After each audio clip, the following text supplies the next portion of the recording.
ننګرهار کې د ختیځ زون په کچه د کلمات علمي او څېړنیزې ادارې څانګه پرانیستل شوه. ختیځ زون کې د کلمات علمي او څېړنیزې ادارې مسؤل عبدالسلام وزیروال وایي د ادارې له فعالیت څخه یې موخه په ټولنه کې د باطلو افکارو له منځه وړل د ځوانانو اصلاحي او فکري روزنه ده. د کلمات ادارې اهداف هم دغه دي چې خپل ځوانانو ته خپل ولسونو ته تعلیمي ترتیبونه برابر کړي، فکری برخه کې هغه د اسلام اصل مفاهیم خپل ځوانانو ته ورواوروي چې هغه تر اوسه پورې په شکل د اشکالو باندې د امت څخه پټ ساتل شوي دي. نو د کلمات د منبره به انشاءالله چې د اسلام اصل فهم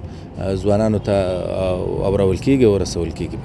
د ننګرهار اطلاعات او کلتور ریاست د اطلاعات امیر مولوي صدیق الله قریشي بدلون بیا د دغه ادارې رامنځته کېدل یو مهم ګام بولي او د هر اړخیزې همکارۍ ډاډ ورکوي.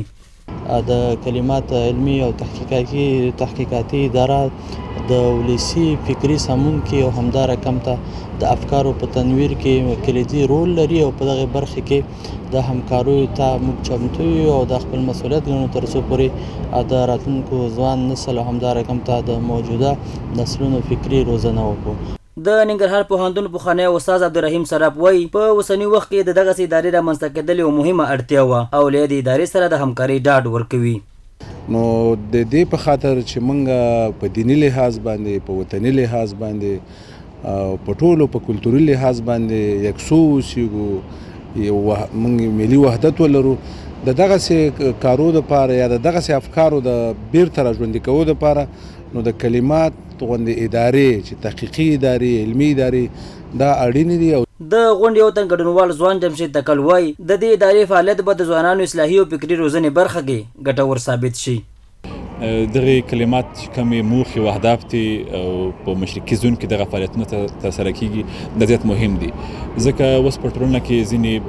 باطل افکار موجود دي، ځینې مسایل موجود دي چې دغه اداره به کولی شي ادارې په وسیله موږ کولی شو چې دغه باطل افکار له منځه یوسو. د یو ځوان په توګه باندې دغه ادارې سره په هره برخه کې موږ همکاري کوو، ولاړ یو ورسره